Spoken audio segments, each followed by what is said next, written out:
Okay, we are live. We are recording. Phone lines are open. We are good to go. Very good. Good evening. Thank you very much for being here. This is the Town of East Hampton Planning Board, our meeting of January 26th, 2022. I apologize for the couple of minutes of technical delay there, but we will now proceed. We have a number of matters on for site plan review and subway review, and we will start with the lot. Before I go further, we don't have members Ian Calder Piedmont or Sharon McCobb tonight. It'll be the five of us remaining, Randy Parsons, Lou Cortese, Michael Hansen, and Ed Krug. And I'll be pinch hitting on Ian's matters and I guess on Sharon's matters. So with that, let's go with lot 72. Will is the planning department point person on that, and Dan, I think Dan Weaver, this is yours, am I mistaken on that? Alice Cooley. I'm sorry, Ms. Cooley, my error. Okay, so we have a full house. In that case, we can go forward. So, Will, if you would, please take us away. Excellent. I'm going to share screen here. Okay. The planning department has prepared the attached environmental assessment form, parts 2 and 3 for the proposed subwaiver. On the environmental assessment form, the application was to divide the original parcel into 2 individual lots. The original parcel will be divided into lot 1 and lot 2. The property was previously subdivided in February 1958 into 2 separate lots as 9 and 11 Oyster Shores Road. After the property's original subdivision, the lots were later automatically combined into one current lot that they are today after a swimming pool was built over the property line in 1997. The applicant has now demolished the pool that was constructed over the property line, and thusly can now meet the setback requirements. The application is ostensibly to undo the merging and return the property to 2 lots again under roughly the original configuration. There were no provisions placed over the subject property by the original subdivision or thereafter which prevent the subdivision as proposed. The planning board notes that the proposed subwaiver is already located in a neighborhood that is in a high density of residential development, and that subdividing this parcel would only cause further density in the area. However, the proposed subwaiver would create lots that are conforming to all applicable dimensions of the B resident zoning district. The waters of 3 Mile Harbor are situated over 150 feet from the front yard lot line of the proposed parcels, so they are not within natural resources special permit jurisdiction. For the reasons given above, the planning board finds no potential for significant adverse environmental impacts and accordingly makes a actually, leave it to you guys. And then, in conclusion, once the board adopts this portion of the environmental assessment form, it appears the application will be ready to be scheduled for a public hearing. Very well. Ms. Cooley, do you have anything you'd like to add? I do not. Thank you. Okay. All right. The planning department has prepared a short environmental environmental assessment form. What I'm going to do is I'm going to run through the 11 items on that. All of them have been designated by the planning department as matters of no or small impact. I'm going to read each one, and if any members of the planning board want to change that designation, I'll ask them to speak up, and we can have a hopefully very brief discussion about that, and then take a vote and see whether we want to change any of those 11 items to matters of moderate to large impact. It should be noted that once we're done with that, we'll make a vote as to whether to, as the planning department recommends, have a negative declaration, and then we'll vote as to whether or not, assuming that it is neg deck, that there'll be, is the application ready for a public hearing? And also, please remember that if we do decide that there's a moderate to large impact, that would require a further assessment in the part 3 of the EAF, and the planning department has already prepared a further assessment with respect to a number of the issues that are on the EAF Part 2. So but again, we do have an obligation to decide whether or not the particular items I'm going to read out now are of a small impact or no impact, as the planning department believes, or if we, as the planning board, as the lead agency, believe it's a moderate to large impact. So the first question is, will the proposed action create a material conflict with an adopted land use plan or zoning regulation? And does any member of the planning board wish to change that from no or small impact? Hearing none, I'll move to number 2. Will the proposed action result in a change in the use or intensity of use of land? Planning department says that it's a no or small impact. Does the board all concur with that? Yes. Okay. And in that case, number 3 is, will the proposed action impair the character or quality of the existing community? Again, does anybody believe that's a matter of moderate to large impact? No. Number 4, will the proposed action have an impact on the critical environment, on the environmental characteristics that cause the establishment of a critical environmental area? Anyone? No. Sam, I just have a question. This has not been established as a critical environmental area. Is that true? Eric or Will? No. Okay, so that's sort of a generic So question. kind of a move, yeah. Oh, yeah. Gotcha. These are the standards. Will the proposed action result in an adverse change in the existing level of traffic or affect existing infrastructure for mass transit, biking, or walkways?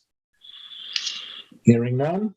Number 6, will the proposed action cause an increase in the use of energy and it fails to incorporate reasonably available energy conservation and renewable energy opportunities? Anyone? No. The next one's in 2 parts. It's number 7. Will the proposed action impact A, existing public-private water supplies? Anyone? No. B, public-private wastewater treatment utility? Again, no. All right. Will the proposed action impair the character or quality of important historic, archaeological, architectural, or aesthetic resources? Again, no. Will the proposed action result in an adverse change to natural resources, for example, wetlands, water bodies, groundwater, air quality, flora, and fauna? Anyone? No. Will the proposed action result in an increase in potential for erosion, flooding, or drainage problems? No one. And the last one, will the proposed action create a hazard to environmental resources or human health? Anyone? Okay, so with that, we will now move to the next question. I guess I prefer not to make the motion. Will someone wish to make a motion to a negative declaration in this matter? So moved. Motion. Thank you. Is there a second? Lou, is that you seconding? Second, yeah. Okay, all those in favor of a negative declaration? Aye. Aye. Aye. Any opposed? Okay, there's negative declaration. Next question. Is the application ready to be scheduled for a public hearing? Yes. And We all agree? I have one question. I've talked to Will about this a little bit, but on the survey that we have up, it has pool equipment. Looks like it's existing pool equipment on lot 1. And I just wanted to ask Will, I didn't get a chance to look at whether or not that pool equipment, if we're creating a lot line that makes that pool equipment non-conforming. I can answer that. Go ahead, Ms. Cooley. So there is actually a building permit right now for some changes on the site, including the updated sanitary system, which is being installed, I believe, this week. And the pool equipment is being relocated. So that will no longer be any issue in terms of setbacks. Okay, great. I don't know if we should have a updated survey. Well, How long? Or just a note that says to be relocated. We can certainly add that notation, but if we could move forward and schedule the public hearing, I don't see that as a major deficiency, but I defer to the board on that.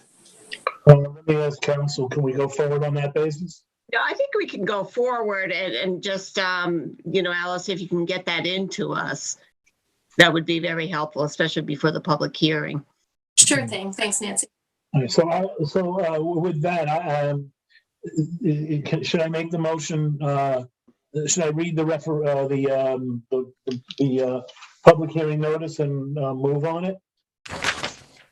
I don't think I don't think it's a problem. Okay. It's a very, very minor thing that can be corrected. Yeah, it is. I just want to make sure that if they're going to do a public hearing, which we just agreed they're going to. Well, actually, we didn't. Randy had a question. Do we all agree that with respect to the public hearing, that it's ready for a public hearing? Yes. Yes. Yes. All around. Okay. In that case, if I'm going to read the motion, they're going to have to make sure that they're going to have that notation needs to get in there well ahead, I would say, of the public hearing, because in a moment I'm going to read this motion, and then presumably they'll have the public will be able to go and look at the file. So I can have that in by Friday. No problem. Yeah, please do, because I don't want this to be defective. So Sure thing. okay. So all right. And then the notice to the Star has to be in by noon on Friday. All right, Ms. Cooley, any chance you can get this done tomorrow? I sure can. That's great. I don't know if we Will that work? If we can say in the resolution, Sam, that we're noticing a survey that's revised to, we can say it in the language. I don't know, whatever Nancy. Well, yeah, that's a good idea, Randy. Actually, it's not the survey that's being revised, but then there's going to be a notation to the file on this. Right. Correct? You're not going to be able to get the survey. Well, the survey is incorrect right now, so we have to revise the survey at some point. Yeah, you have in the past, noticed something and then, based on public comments, had a survey amended after a public hearing. This really is not a substantive change. No, I know think it's not, on but the it's hearing very- notice. It doesn't. You're right, Eric. It doesn't impact the hearing, but there should be something in the file to indicate that there's going to be a change already. So. Yeah, well, it's not, it isn't that the survey is incorrect. It's correct. It's just that situation is going to be remedied, right? And that's the notation we're talking about, correct? Right, but the survey is correct in that it shows a setback issue. So Yes. that's what's going to be correct. Right, precisely, yeah. And that's what the notation will say, right?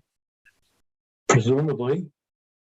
Yeah, I mean, we've got Get that tomorrow. we got the same owner on both lots, so I don't think it's a big deal. But if you've ever lived too close to pool equipment, it's a big deal. Yeah. Yeah, I'm very familiar with that. So, Well, Alice, you are trying to get the survey in tomorrow, correct? I can do it. Oh, okay, so, Alice, you're going to be able to do a survey or a notation? If you can do a survey, that's even better.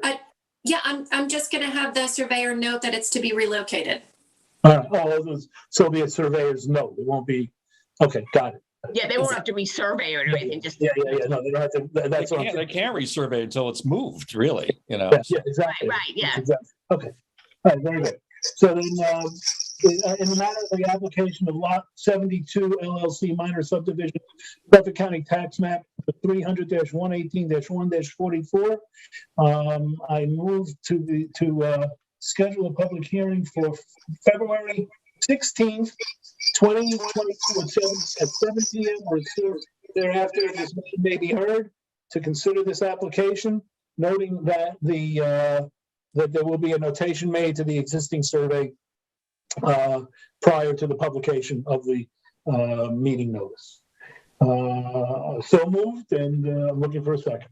Second. All those in favor? Aye. Any opposed? Passed. Very good.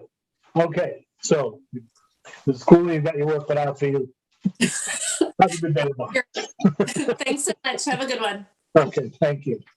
All right, next on the plate is 57 Muir Boulevard. This is, Will has got this, and I think this one is Dan Weaver's, if I'm not mistaken. Correct. Correct? All right, second time this charm. Okay, and again, Sharon McCobb has this, and I will be pinch hitting for her on this one. So go ahead, Will. Excellent. Okay, as you can see here, the application has been submitted to change the use of a 2,860 square foot storage building to a 2-bay repair garage with a storage area with a bathroom. The parcel is located on Muir Boulevard in East Hampton.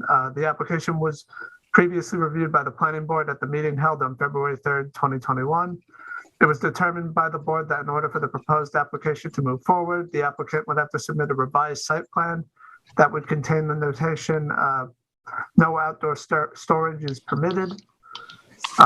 That a detailed plan demonstrating measures taken to comply with the board's groundwater protection policy, a narrative detailing what hazardous materials will be stored on site and how waste oil and other materials will be removed from the site, a landscaping plan, building elevations, and a site grading, drainage, and paving plan with stormwater calculations. They did submit a revised site plan. They did submit a brief narrative detailing how hazardous materials will be stored on site and how they will be removed. They submitted a comprehensive landscaping plan, which I'll show you here, that includes descriptions of existing and new vegetation, fencing, and changes in building elevations. The board should determine, though, whether said submission, which includes a new stockade fence, 5 white pine trees, and 6-foot-high stockade fencing, is sufficient to meet the needs of the site. The planning department would recommend adding a line of shrubs, either inkberry or bayberry, to be added in front of the stockade fence. They did submit a site grading, drainage, and paving plan, which I'll show you here. That includes stormwater drainage calculations for the depicted proposed drainage, drywells, and watersheds. It does also note the measures taken to comply with the board's groundwater protection policy, including that the floors of the building are to be pitched to a central collection point and constructed without a floor drain, and as well as that the building slab floor will be sealed with an epoxy sealer. So in conclusion, the planning department does recommend the board discuss whether the aforementioned submitted landscaping plan and elevation plans are sufficient, and whether the applicant should add a line of either inkberry or bayberry shrubs to the plan. Other than the landscaping and elevation plans, given that the applicant has complied and submitted everything asked of them at the previous planning board meeting, the application is otherwise complete and ready to be scheduled for a public hearing. Very good. Mr. Weaver, do you have anything you'd like to add? Not at this point. Thank you. Okay. All right. You've done a lot of work on this application, and I think that it should be complete. The only issue that I have is that this Muir Boulevard is a residential street right up till it gets to the point of this property, and I think it's important that there be appropriate screening. So does the applicant have any objection to the additional screening that the planning department has suggested? I will have to run that by the applicant. My feeling is it would probably be fine, but I don't think it would be a problem. I'm glad to hear that. We've got the stockade fence there. It'd be nice if it was blocked a little bit. I would hope that the white pines are sufficient. But again, it's kind of an anomaly, and it's a residential block otherwise. Does any board member have anything they want to add? I have a question, Sam. That north elevation shows a split rail, and then it also calls out a 6-foot-high stockade. So are we getting both fences there? Is that Mr. Weaver? Yeah, I'm looking at that now. Yeah, that's the way The it's drawn. stockade fence is only going in front of where the propane tanks are up by the building. Mhm. That's a recessed feature closer to the building. The main fence along the property line is going to be the split rail fence. Okay. And the white pines are directly behind the split rail? Correct. And then Sam, your question about the residential, I think somebody's probably needs to It's okay. mute. Keep going. Okay. Are we doing, I'm not clear exactly if there's a residential property next door? Or is it? I'm working off, Randy, I'm working off my knowledge of Muir Boulevard, which is not, encyclopedic, but my recollection is that Muir is residential right up to this. Yeah. I think you're right. Does anybody know if there's actually a residence next door?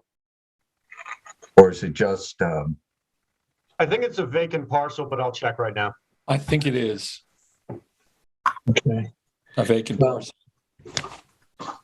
It's, I'm just thinking if we want any screening on the side of with the residents or potential future residents. I wouldn't, I would think that would be appropriate also. Again, I don't know whether Mr. Weaver's in a position to commit to that right now. But it'd be nice, to know that it could be done. Yeah, I would have to check with the client. I'd also have to check to make sure we have enough room for the driveway on that side too. It is a little tight. Remember, this is an existing building that we really can't move. So I'm not sure we have room on that side to add additional screening. All right, which one's Muir? Oh, there's Muir. Okay. Actually, no, Yeah, that is tight. yeah. So It's maybe vacant. It's vacant. Yeah. maybe stockade on that side. I don't know. If I that's believe there's all- an existing fence there. Yeah, in fact, you can see it on the aerial. Okay. There's basically a 6-foot stockade fence right now around the perimeter of the entire Okay. property. Okay. All right, I think that's gonna, look, Mr. Weaver, again, you're going to be able to, I want to make sure that I know what you can commit to and what you can't. You can commit to what the board requested, not the board, the planning department suggested, I should say. Correct on that? Yes. That's yes, okay. I think, I don't think that we can push the issue much further, Randy. That's okay. That fence. That should suffice. So, all right. Sam, I have Yeah, please, Ed. Yes, I don't want to cut anyone off. Of course, go ahead. just a question, really. So I'm trying to remember. This is almost a year ago that we looked at this. When we were talking about the no storage, no outdoor storage, I think we were talking about cars, right? The storage of vehicles that were being worked on, because right now there are a lot of vehicles in that backyard. If you just look at that aerial we were just looking at, right? And I think we were sort of concerned that the number of parking spaces would be compromised if they were actually used for the outdoor storage of vehicles. So is that specifically what we're talking about when we say no outdoor storage? Or are we looking at some other form of storage? I think that was the impetus for the discussion, but no outdoor storage means no outdoor storage. Doesn't matter if it's a car or bricks or, you know what I mean? Anything. All right. So your view is it would include cars. That's how I would read it. Okay. Well, I concur in that. Nancy, were you about to say something? No, I was just looking back at the menu, Oh, okay. at the memo. All right. Okay, anyone else have any other questions? So I had the same thought earlier about what constitutes outdoor storage, and you see there are 8 spaces for cars to be parked. I mean, does that count as outdoor storage if you park in a designated parking space? Yeah, I mean, if it's somebody's car that's waiting to be picked up or was dropped off, that's customary. That's part of what the parking requirement is related to. It's 4 spaces per bay. The idea being that there's going to be cars coming and going in and out of the bays, getting work done, being set aside for the owner to come pick them up. So that's reasonable. I think if you go to the site or you look at the aerial right now, you can see there's a lot of cars that are not running. They did not just come out of that bay. That's what we're getting at with no outdoor storage. Mm-hmm. So I think, the impetus to the conversation a year ago was that, employees also need a place to park, right? And right now there's a lot of parking that happens along Muir Boulevard. So that was, part of our concern is not having additional storage for vehicles outdoors would allow for there to be employee parking back there, as well as people coming to pick up vehicles and that kind of thing. What do we want to, is there anything you want to do about that, or, any amelioration or anything that you're thinking of, Ed, on this? Well, I think if we're all clear that this idea of no outdoor storage, includes this idea of storing vehicles, on a sort of semi-permanent basis out there, if that's part of that definition, I think it's fine. Go ahead, man. That seems to be the gray area, is if a car has been fixed and is waiting for somebody to pick it up for 2 weeks. So it does get, and I'm not just splitting hairs, because I think the intention is that we want there to be space in the parking lot for the employees, and therefore it can't be filled with cars that are waiting to be picked up or waiting to be worked on. But I think the answer is that, if the code sets forth the maximum number of cars that you can have in relation to the number of repair bays, then if the applicant is unable to keep the flow of vehicles in its parking area moving, then the applicant is exposing itself to a code violation, and it's on them. Yeah. So we have to assume that they're going to comply with the code, and if they fail to comply with the code, then they're going to manage their business well. Precisely, they'll manage their business in such a way that they comply with the code. Yeah, that's true. And we don't have to get into parking on Muir Boulevard, right? That's sort of out of our. Once again, that's a code issue. If I don't know what the rules for parking on Muir Boulevard are, but whatever they may be, if there's a continuing problem with parking there, and code enforcement finds their way there and starts, imposing fines, and that's going to be for them to deal with. And they're going to have to deal, to the extent that they're going to use their own facility for parking, they're going to have to deal with that problem on Muir Boulevard within their own facility, and once again, keeping within code. But that's not for us. That's another department. And if they're storing cars on the neighbor's property, that's not really for us to get into either. It's not part of this application, that's for sure. Yeah. Okay. All right. So, does anybody else have any questions? No. All right, in that case, should the applicant revise the landscaping and elevation plan to include a lot of shrubs to be added in the front of the stockade fence? Anybody disagree with that? No. No? Okay. Well, I'm sorry. Go right ahead. Not to split hairs again on this idea of stockade versus split rail, but I think we're really, in the front of the building along Muir Boulevard, I think we agreed that the stockade is a very short run close to the building. The bulk of the fencing across the front is this split rail fencing, right? Yeah, it's really two layers. It's, you have the street, then you have the stockade fencing, then you have the white pines, then you have some spacing, then you have the stockade fence. So in that some spacing, I don't know how, we could look on the survey, but that's where the additional bayberries or whatever they're putting in are going to be placed. In other words, it's to block the stockade fence. Is that right, Eric? I see you shaking your head up and down, right? So, That's correct. Okay, Yeah. all right. And it Thanks won't for the take too many, half a dozen at the most. Yeah, gotcha. Okay, good. The elevation drawing actually looks right. It's just there's another note about the split rail. It okay. looks like Yeah, well, but that's, I think, in relation to the white lines. Got it. All right. Is the application complete and otherwise ready to be scheduled for a public hearing? Yes. Okay.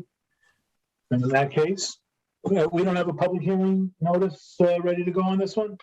No, next week. Next week? Okay. All right, Mr. Reader, we're good? All around? Good. Yes, All thank right. you. Thank Thanks, you. Dan. Okay, thank you. Sure. Okay, the next item that we have is 80 Firestone, which it's a smaller issue, so we don't have. Joel is the applicant, Joel Halsey. Yeah, I was about to say, Mr. Halsey, how are you? I'm great tonight. How are you guys? But thanks. I know this is yours. Ordinarily, Brian Frank covers this, but this is a relatively, appears to be relatively short issue, small issue. So I don't know. Okay. Eric, are you covering for Brian? Yep. Okay, so take it away. And Luke, Okay. I'm sorry, Luke Cortese, this is yours. Thanks. Go ahead.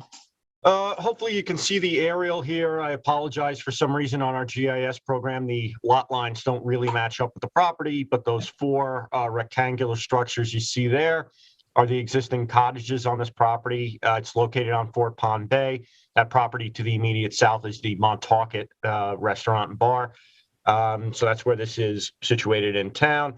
The application is a modification request. All they're requesting to do is to modify the condition of approval that required them to get health department approval before they got a building permit to construct a staircase across the bluff.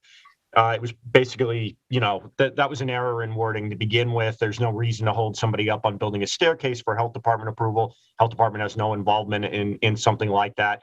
You can see the drawing here. That's the staircase. It's standard. It has received approval from the ZBA. And they needed relief for some other stuff, but that at minimum requires a natural resources special permit, which they have. You can also see on that plan the reconfiguration of the cottages on the property. So we have no objection to the modification. And in fact, it probably should be worded as such originally that they could start on the staircase before getting health department approval for the cottages. Very good. Okay. Do you have anything that you want to add?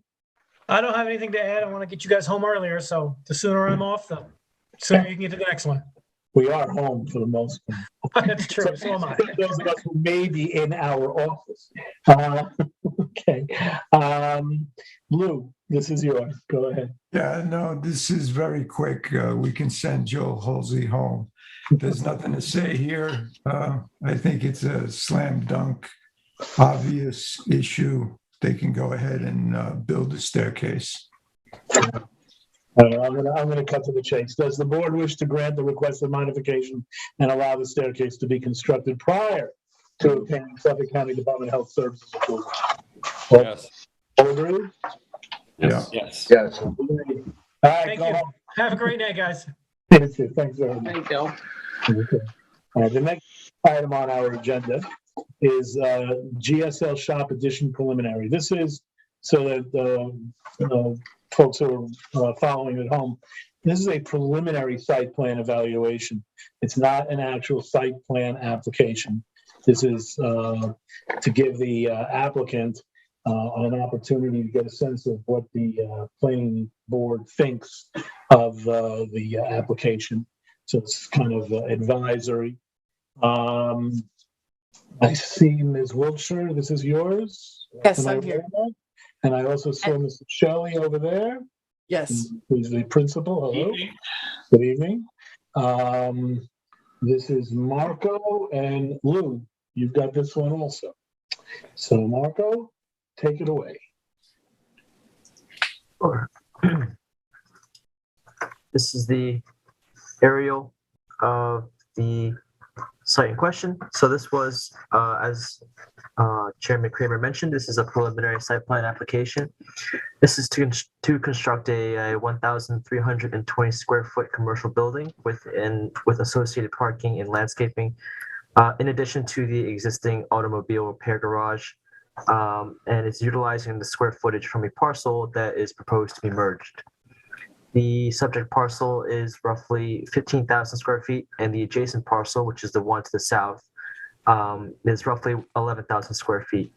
The applicant proposes to merge these two lots, which would result in roughly 26,000 square foot parcel. The subject parcel and adjacent parcel are both zoned CI commercial industrial and situated in East Hampton. It is located about half a mile from the East Hampton Sandpit and takes access from Springs Fireplace Road and Washington Avenue, which services multiple CI commercial industrial uses and businesses. Across the street to the east of the site is an affordable housing complex and multiple single-family residences. The existing automobile repair garage was granted site plan approval in 2010 and is improved with 2 garage bays and a parking lot. The adjacent parcel is currently vacant, but at one point was improved with a 1-story single-family residence that was removed in 2018.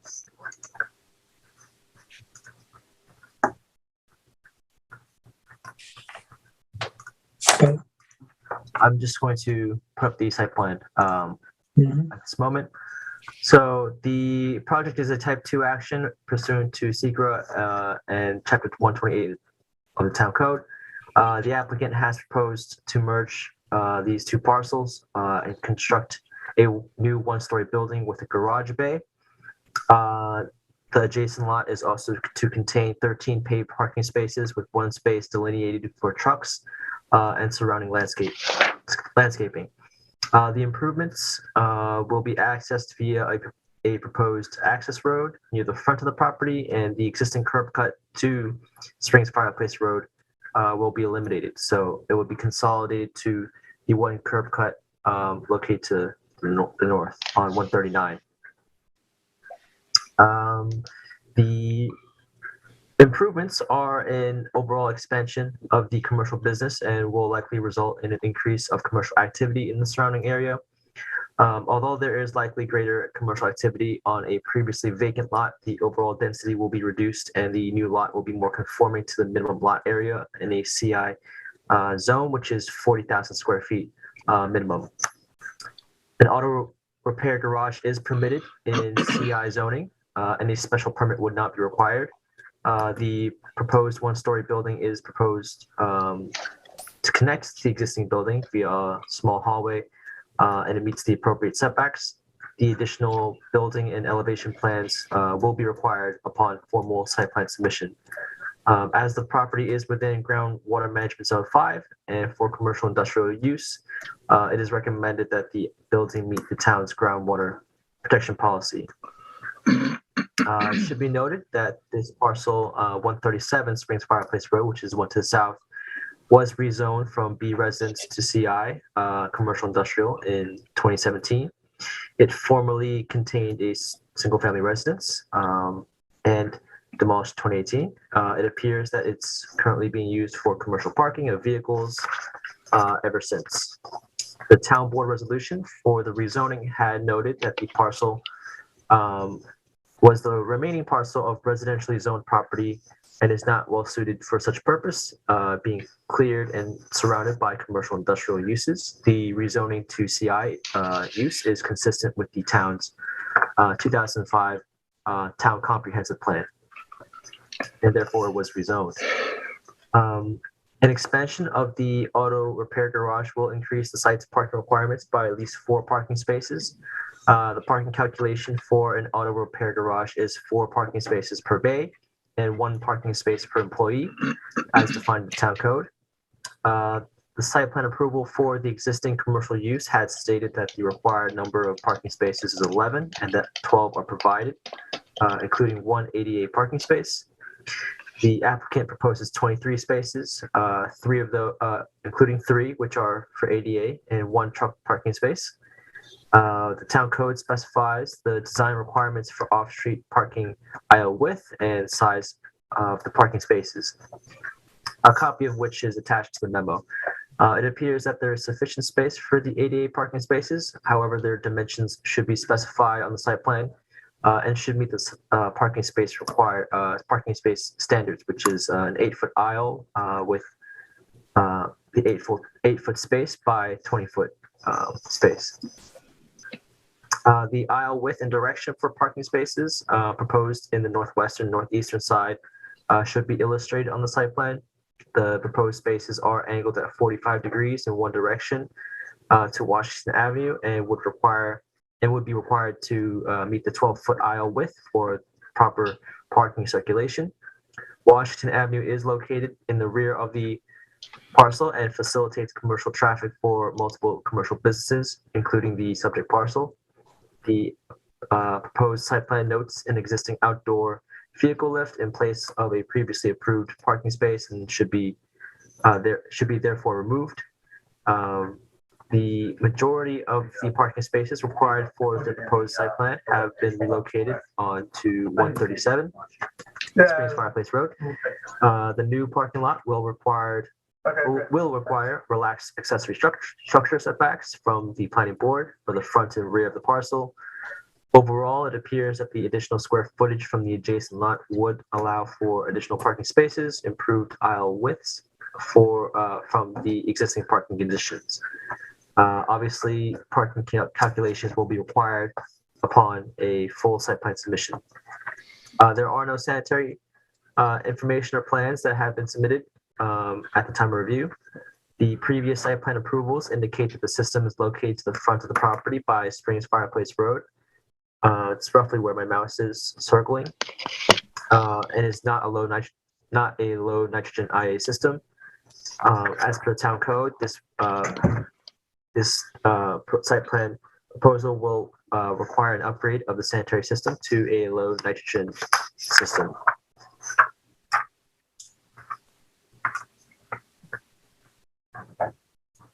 The project is in groundwater management zone 5, as I mentioned earlier, which limits the maximum allowable gallons per day, and this would influence the sanitary calculations.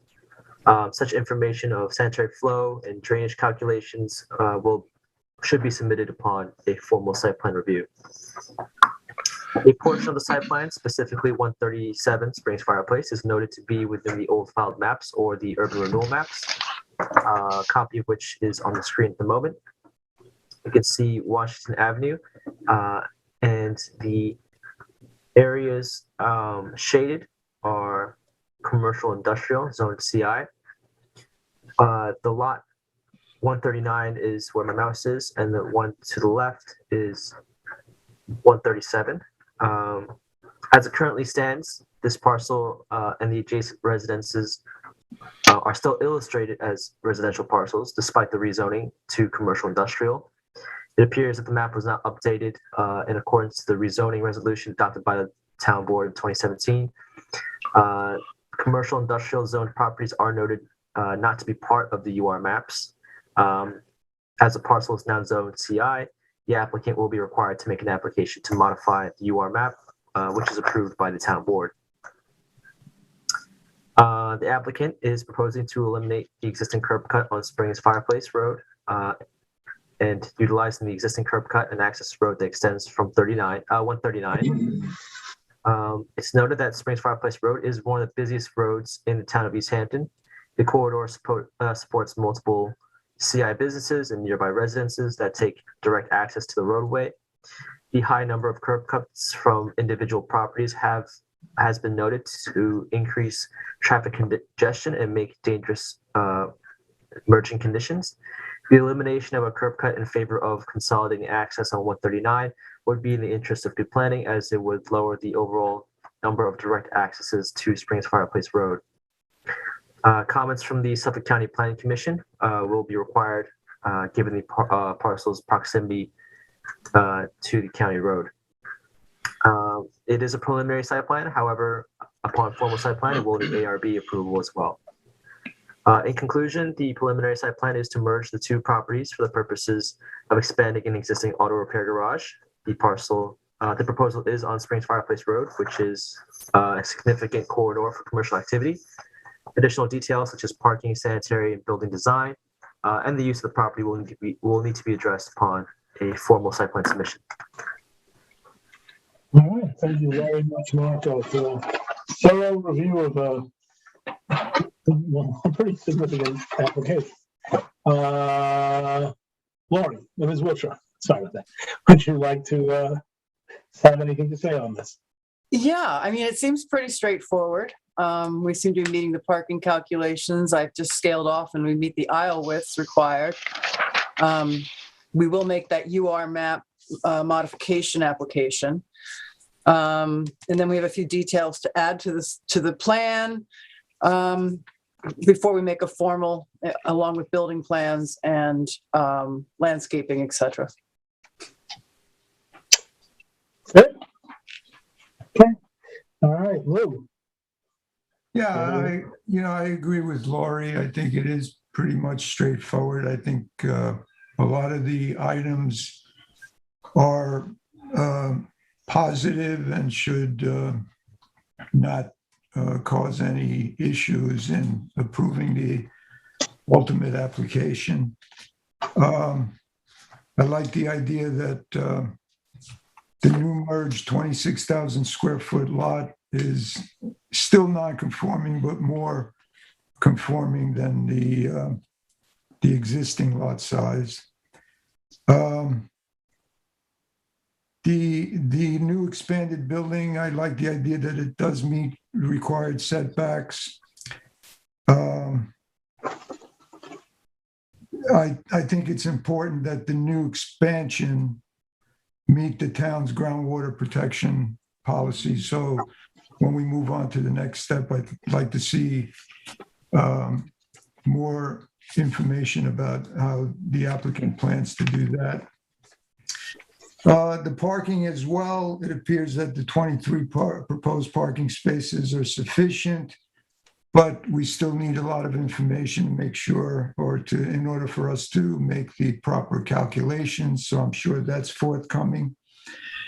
The member of the public made, a suggestion, which I just want to mention here, that we impose the obligation on the applicant to pave Washington Avenue.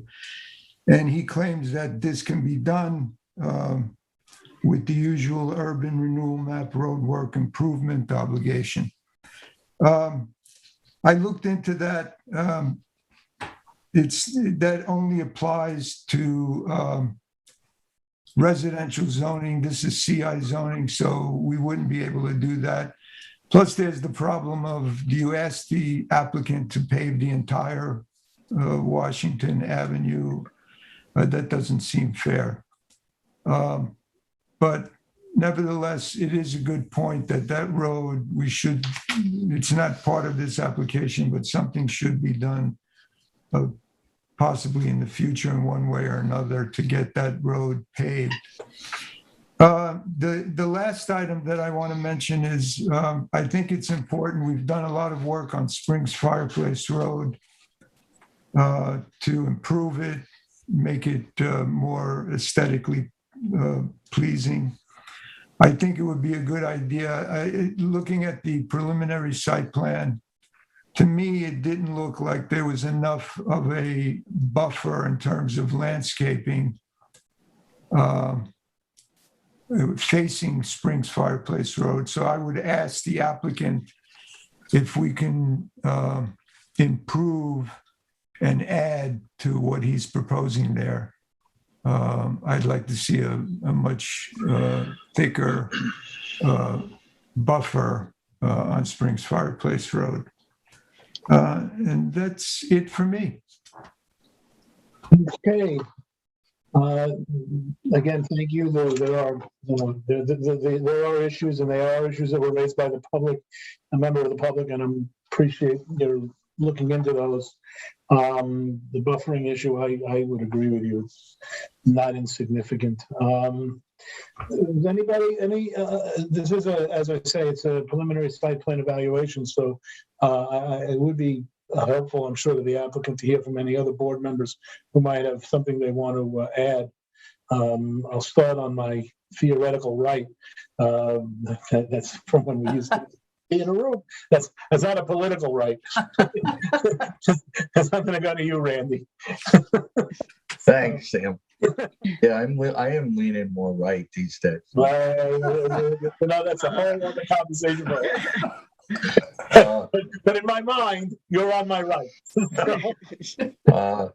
So I think the applicant did a good job of giving us that one access, and looks like a really, really good layout. I think it looks good, and I agree with with Marco and Lou's comments. I had one question, which is similar to the last one we looked at. I understood, I think, Marco, that that entire sort of, I don't know what you'd call it, that the entire section of the UR map going southwest is now all zone CI. So yes, sorry, I was muted there. So these 4 parcels here, I looked into it a little bit more because obviously on the UR map, it looks like they're all zoned residential, but I did find the rezoning resolutions for the subject property here, number 32, number 30, and number 31. Couldn't find specifically number 29, but given that number 32 mentions all 3 of these parcels that were all rezoned to CI, makes me believe that they're all zoned CI. Okay. And then the only other question is, are any of them still used? Do any of them still have a residence on them? That I'm not quite sure. I think if I look at the aerial, I think we can deal with that later, but it's this funny mix there on Fireplace of CI and these old residential uses that I think we probably just want to be aware of as we do get into the landscaping. Yeah, I think for it looks like on the aerials that for the most part there's a lot of commercial parking already being conducted on the lots. I think number 31 might still have a residence on it. You could mention 32 had a residence that burned down. And 32 is currently vacant at the moment. If I can interject, it's Jim Shelley. I don't believe that any of those 4 properties have a residence on them any longer. They've all done over to commercial. Okay, thank you. Okay, Randy, is that it? Yep. Okay, Ed, please. Yeah. You said me? Is that right? Yeah, I'm thinking Michael last. Okay. I think this is a very thoughtful plan. Well put together, and I thank the applicant for that. I just had a couple of questions. I do very much appreciate the one curb cut idea. I think that's great. Thank you very much. There is that. If you can put, thank you, Marco. I guess the question that I have is this: is that our patrons going to be encouraged to exit the property onto Washington? I'm sort of imagining, kind of people trying to turn, back out of the angled space and head toward Fireplace Road, could be a little bit problematic. So, and that sort of leads, I sort of imagine that people would just naturally want to do that. But that does sort of beg the question of the condition of Washington Avenue, which was brought up before, which is really not in front of us at the moment. Not to cut you off, Ed, but just to that point, not only would they be encouraged to not back out at a very sharp angle and head towards Springs Fireplace Road, that lane is designed to be a one-way lane that would head out to Washington Avenue. So your assumption is correct. All right, so that answers that question. So that's good. And while we're on that topic again, sorry to cut you off as well, Ed, but just to stay on this topic that you brought up, Can customers come in to the site from Washington Avenue? I had assumed that they could. And if they could, wouldn't it be, and I'm not sure that, how to resolve this issue, but wouldn't that present a problem in parking in those spaces if you're coming into the site from Washington Avenue?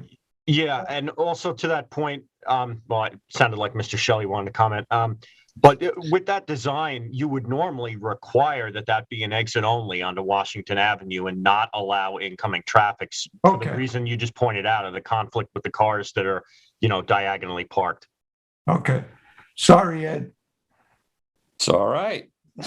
Can I Good point, Ed. give in a little bit more information? It's Jim Shelley again. Sure. Our customers generally, 99% of them leave their cars in the driveway in front of the current building. There's a drop box for keys there. They park them, they leave them if we're not there to actively take them at the moment. About the only thing which comes in off of Washington Avenue is a tow truck when it's trying to haul something away. I really don't think, again, due to the condition of Washington Avenue, not many people are adventuresome enough to come in that way. Right. I actually have a question as well. We meet all of our parking requirements on here with the 23 spaces shown, but the memo says we need to remove the outdoor 4-post lift, and I'm not sure why. If it's an extra area for something they utilize in their business. Marco, do you want to talk to that? Well, I just noted that the outpost lift, it's part of the commercial operation. That was not part of the approval of the last site plan approval. Mm-hmm. Obviously, it's proposed here, so that's just something that needs to be considered as part of the commercial use of the site. Okay, so you're not saying that it's taking up a required parking space? In the context of the last approval, it looks like, yes. Right, but then we added the extra spaces on the new lot and merged the lots, so then we have enough parking. It looks like that, so. Okay, so then we probably want to leave that and have it contemplated as part of the site plan approval. Most likely, yeah. Okay, great. All right. Ed, did you have anything else you wanted to add? Yeah, I did. Go right ahead. So yeah, just on the subject of parking and circulation and so on, just so I'm clear on it. So the spaces that are on the new parcel, just so I'm kind of clear about the purpose of the various spaces. I understand what the space requirement is, but I believe only 8 of them are actually designated for the repair shop itself, right? Isn't it 4 per bay? Isn't that what we're looking at here? Plus 1 per employee. Okay. So who is parking in the new? I guess really what it comes down to is who is parking on the southern lot? Customers, employees and cars which have not been worked on or haven't left. Okay. So yeah, because it's a little bit of a sharp turn, kind of getting in and out of there. I think up at the kind of northeast end of that road. So yeah, so basically, employees and the cars that are being worked on are the ones that are down there. Customers are coming in off Springs Fireplace, parking in the diagonal spaces, and exiting out of Washington, right? Correct. Which I think that's a great solution right there. Yeah. Correct. Or they exit onto Fireplace Road because their car has been pointed in that direction. It depends upon where they find it. Okay. Oh, right. Okay. All right. And the only other thing I would say is that I agree with everyone else in terms of the sort of density of the vegetation along Fireplace Road. I think it would be great to beef that up. But I think it's, like I said, a very thoughtful plan. Very good. Michael? That's Michael. No, Michael, not Michael. Sorry. I have to get used to that. My comment is in line with what we've been talking about, the parking. So there are 22 spaces. If they're all filled, like those top 10, they must exit to Washington Avenue. The other ones have an option of exiting. You're going to have like maybe half presuming every car leaves. They're going to have half of them going to Washington Avenue. I like that. I'm just commenting on that. There's not, as it's been, there's not a choice for, if you're in Bay 8, you can't really do you probably shouldn't do a little J reverse turn to exit on Springs Fireplace Road. Correct. Well, okay, so let me just to clarify.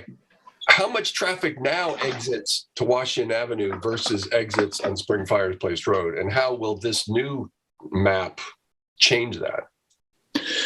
I probably think that over half of our traffic exits onto Fireplace Road. The sort of the southern exit of Washington Avenue onto Fireplace Road doesn't have as good a visibility as my driveway does.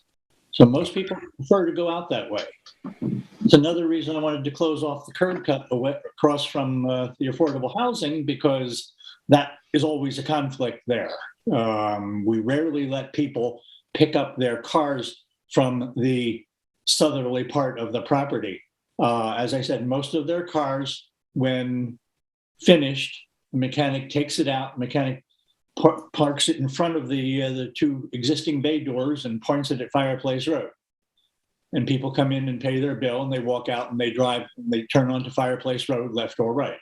And that is safest for the customers and safest for the cars. All right.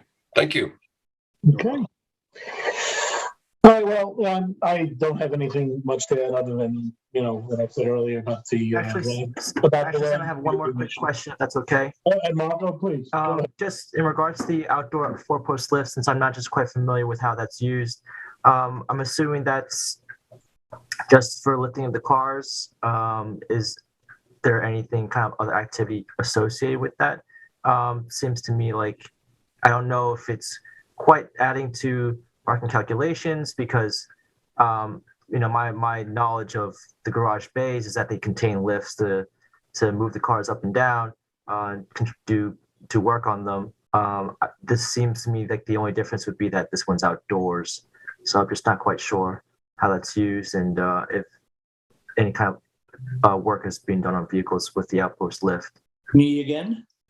Largely, we use the outdoor lift for really quick inspections and quick repairs. Somebody comes in and their muffler hanger has failed.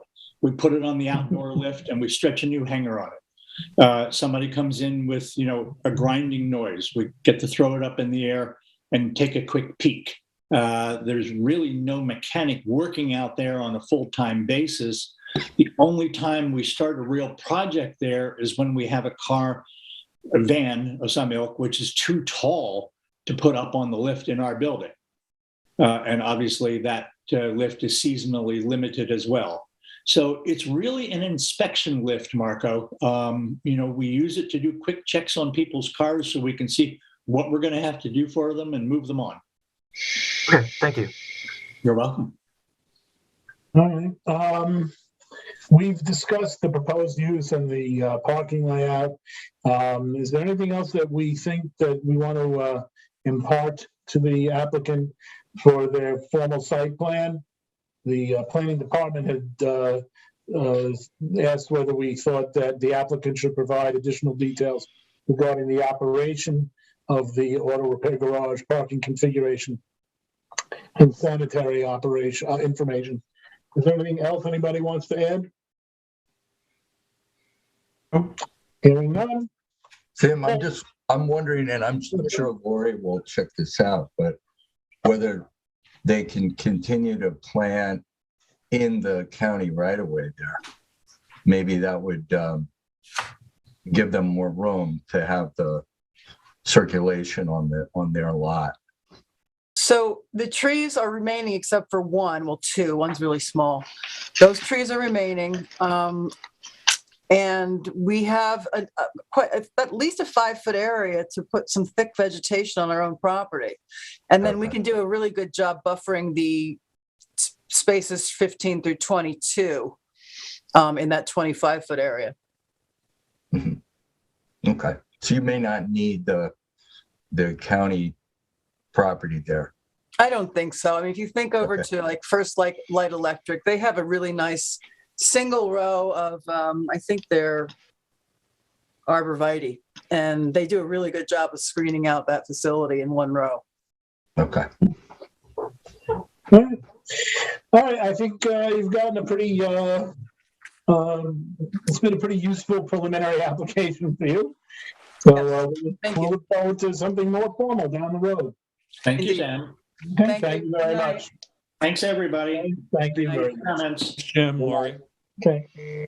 All right, next is the Wainscott Sewing Society. And I guess this is a wrap-up memo. It's yours. Randy, you're the planning board point person on this. I see Barbara DeAndrea there, and I see Ms. Osborne. How are you? Hi. So we'll be ready to go forward. I should at the outset say that I have myself in the past contributed not enough to the Wainscott Sewing Society, but that fondness for the society is not going to impact my objectivity on this application. I don't know if anyone else has anything they want to add on this. Yeah, I would like to add something. I have some relatives who are members of the Wainscott Sewing Society, and they're very fine people. And I can remain objective. I'm confident. Thank you. Okay. In that case, Will, this is yours, right? Okay. Yes. All right. Take care. Okay, I'll just screen share just real quick. This is the application to abandon the existing sanitary system and install a low nitrogen IA septic system, add a bathroom, provide handicap access pursuant to the ADA, and provide 2 parking spaces on site at the Wainscott Chapel, overseen, preserved, and maintained by the Wainscott Sewing Society. Other than these new additions, the existing use of the property will not change. A public hearing was held by the East Hampton Planning Board over Zoom, televised on LTV on January 12th. A transcript of the hearing was posted to the town's website after the hearing, and the hearing was to remain open until January 19th for written comments to be received.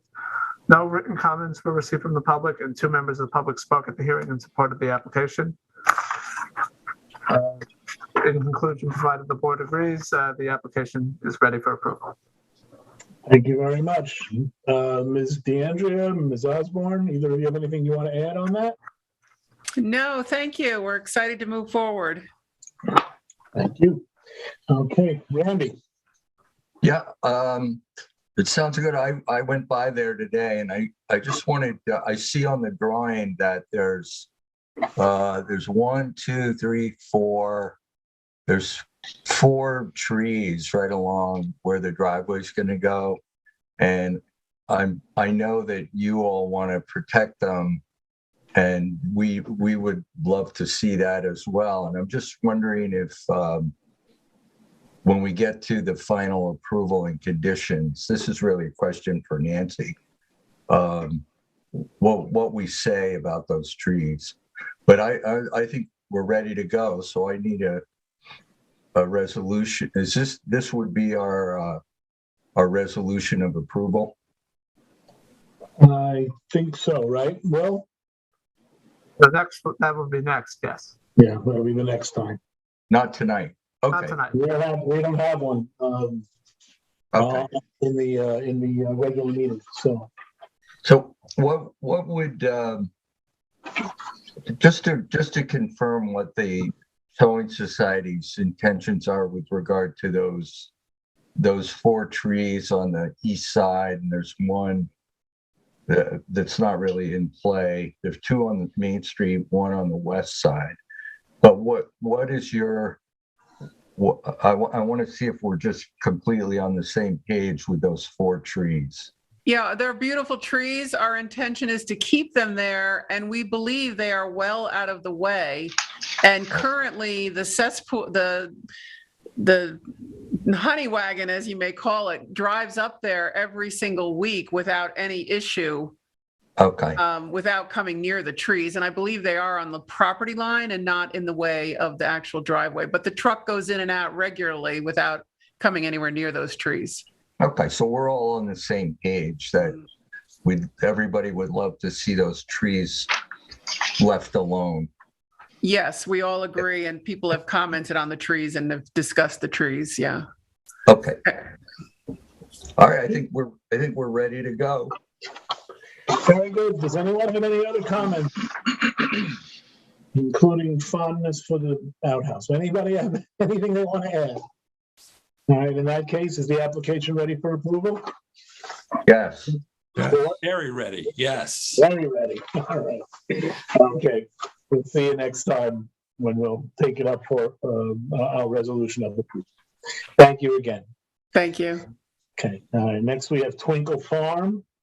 I don't have, if you could take the site plan off because I'm looking for the applicant. Thank you very much. Goodbye, Dennis. Good night, Barbara. Let's see, where's the applicant on Twinkle Farm? Mr. Egan. Is he? Yeah, I know. That's what I'm looking for. Is he with us this evening?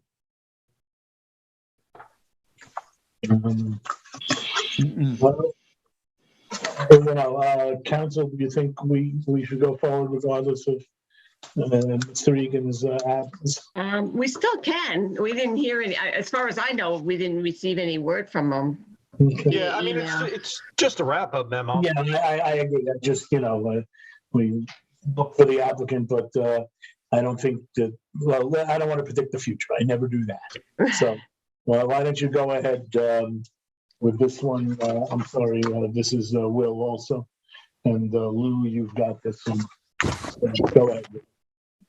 An application has been made to create a storage equipment barn, a greenhouse, cultivated space, an accessory driveway, and a walkway on a roughly 90,000 square foot parcel in East Hampton. A public hearing was held by the East Hampton Planning Board over Zoom, televised on LTV on January 12th. A transcript of the hearing was posted to the town's website after the hearing, and the hearing was to remain open for until January 19th for written comments to be received. No written comments were received from the public, and no members of the public spoke at the hearing. So in conclusion, provided the board agrees, the application is ready for approval. Okay, Lou, do you have anything you want to add on this? No, it's ready. It's ready. Ready. Okay. Does anyone else besides Lou have anything they want to add on this? Hearing none, is the application ready for approval? Board? Yes. Ready. Yes. Okay. Two very ready. Next is 92 South Euclid. I should add that I received an email from Andrew Strong on this one. He told me that he wouldn't be here, but he had no objection to our going forward. Again, it's a wrap-up memo, and this one is Sharon, and I'll pitch it for her. So go ahead, Marco. Yep, very similarly. This is an application that had received no public comments, but this is for a two-story, 1,058 square foot commercial building in downtown Montauk. It will have a first floor retail, sale for affordable apartment in the basement, so CB. The public hearing was held at the last planning board meeting on January 12, 2022. Comments from the fire marshal say the application is ADA compliant. It has received an approval, a determination from the Zoning Board of Appeals in August 11, 2021 for reduced side yard setbacks for the principal building and for parking to be located in the right of way.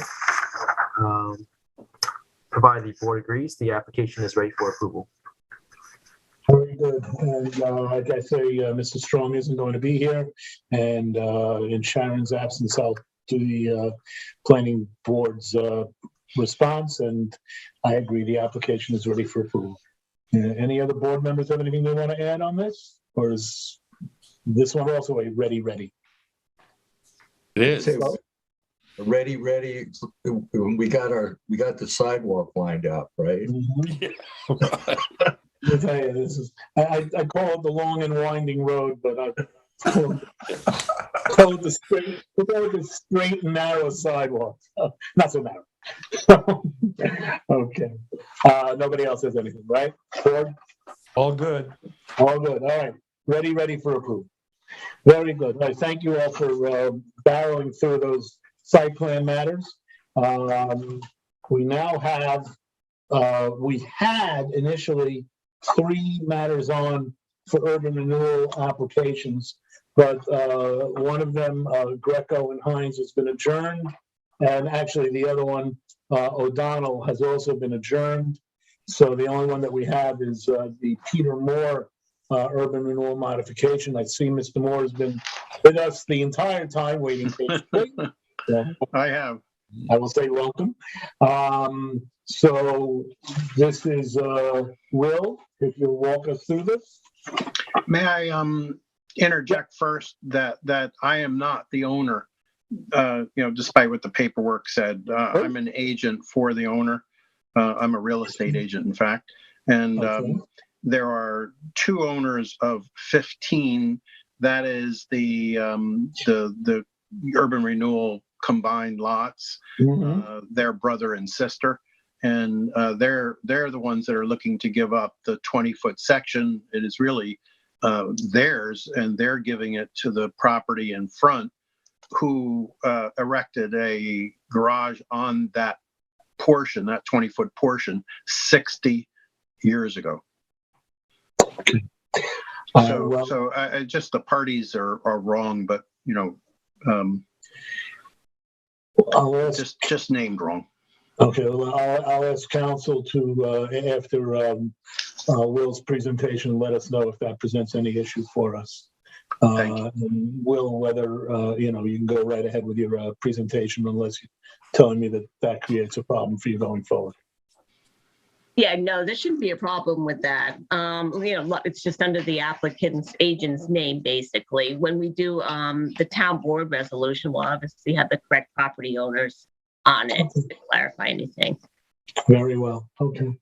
All right, Will, take it away.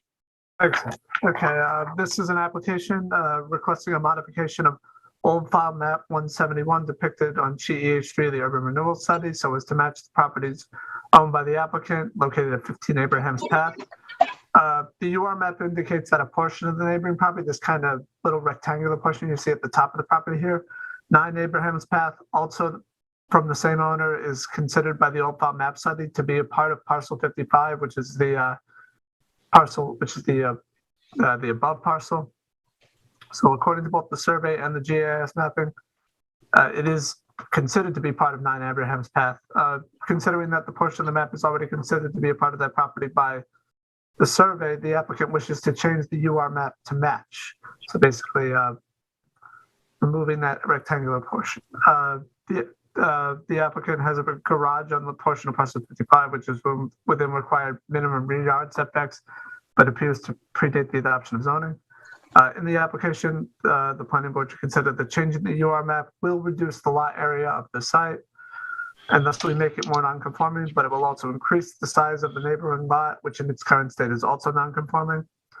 In conclusion, given that changing the UR map will make parcels 55 to 57 more non-conforming, but will also increase the lot area of the neighboring parcels, the planning department suggests the planning board discuss the comments they would like to send to the town board regarding this application. It's kind of, up in the air a little bit. Okay. Do we have comments that are recommended? I would like to, if I might make a slight correction to what was presented. The applicant is actually the person that's giving up the portion. The applicant is not the house in the front, which would be number 9. It's the 2 owners of number 15. Those are the 2 blue portions. They're the ones that are looking to give up property that they rightfully own. And this is all just to give you a little history. The property in front, which is number 9, Abraham's Path, is the cousin of the 2 that own the vacant lot in the back.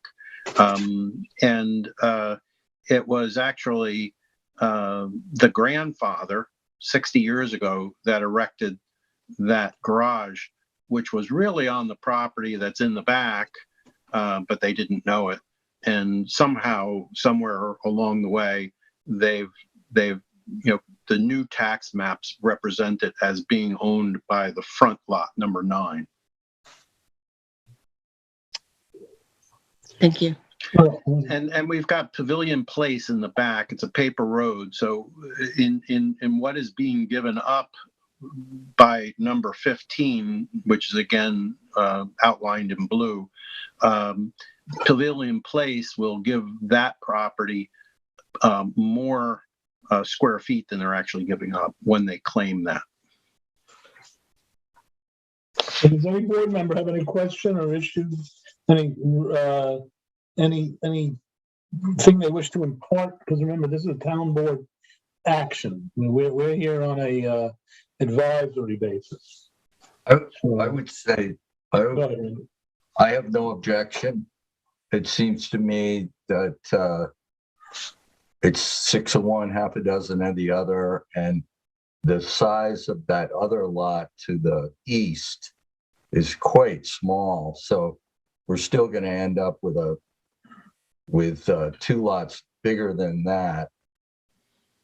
So I would defer to the landowners here and what they want to do. Yeah, I agree with Randy. I mean, this just makes so much sense to do what they're asking for, and I see no reason to prevent them from doing it. So I agree. I think we should give our comments to the town board that we support this. Okay. Anyone else? Yeah, I agree. I have no objection. It seems reasonable to me. Yeah. And Michael, do you have anything you want to add on that? Michael? No objection. No objection. All right, so you've got basically no objection. We range from no objection to outright support. So great. All right, very good. All right, so the planning department will prepare something that will go to the town board. Okay. And you can move forward there. Great. Okay. Thanks very much. Thank you very much. All right, that ends our. Nice evening. Yes, you too. I'm sorry. That ends our work session matters. We have a few items for regular meeting, starting off with 4 boards of review. I've reviewed all of them carefully. The first one is the request of Bruce Van Gerp for a building permit at 23 Crystal Drive in East Hampton, lots 351 to 355 and 377 to 379, Suffolk County Tax Map 300-120-4-9.5. The undertaking is in the amount of $22,000, and it's not an insignificant amount of work that's going to be required.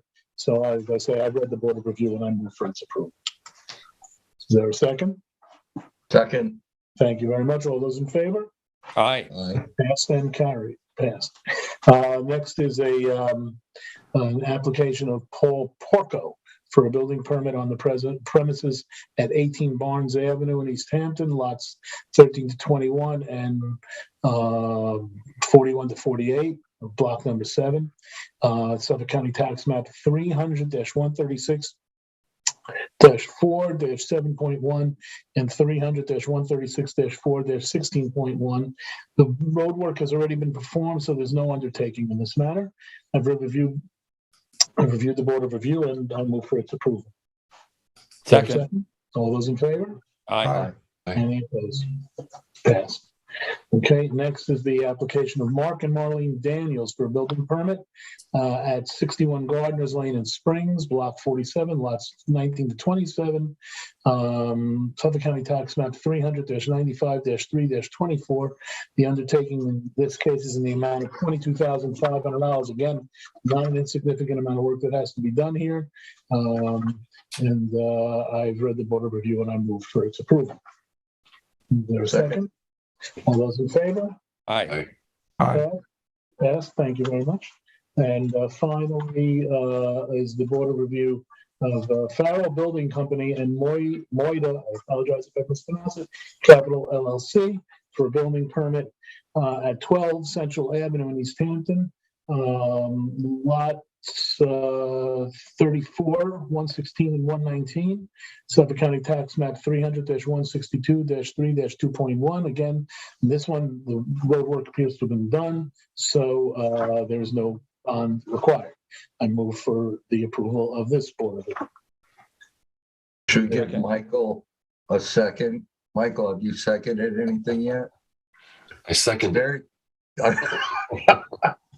Say it like you mean it, Michael. Come on. From the heart. We need somebody to second. So Second. there you go. All right. All those in favor? Aye. All right, pass. Okay, last two items that we have. Remember, we did the public hearing notice on lot 72. So we have we have two site plan extensions. Montauk Lighthouse is one, I think, Ed, that's yours. Yep. And I'm going to cover the Montauk Lighthouse Reception Center. Does anyone have anything they want to say before this? I am going to recuse myself from this particular site plan. Okay. And in view of Michael's recusal, I'll do the read-in on the reception center motion. So Ed, if you would.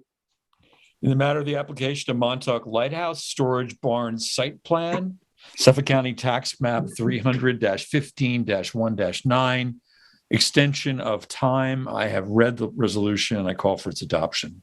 Is there a second? Second. All those in favor? One. Aye. Aye. Got a majority, Nancy, Jody, 4-0, with one recusal. And I'm in the matter of the, I'll do the next one. In the matter of the application of Montauk Lighthouse Reception Center Site Plan, motion for an extension of time to June 18th, 2022. At the earliest I move for its approval. Is there a second? Second. All those in favor? Aye. Passed. So again, 4-0, one recusal. All right. Well, thank you all, folks. Just almost 8:00. Wow. We have a meeting next week, do we? We do. So, All right. In that case, we will see you all next week. We thank you for your attendance and thank you for your attention tonight. And can I tell you what, let's let Michael make the motion, not just seconding. What's the language to make a motion to There's only one word that matters, and that is adjourn. adjourn? Adjourn. I'll make a motion to adjourn. Is there a second? I'll second that. Thank you. All those in favor? Aye. Aye. Aye, Randy. Okay, thank you very much, folks.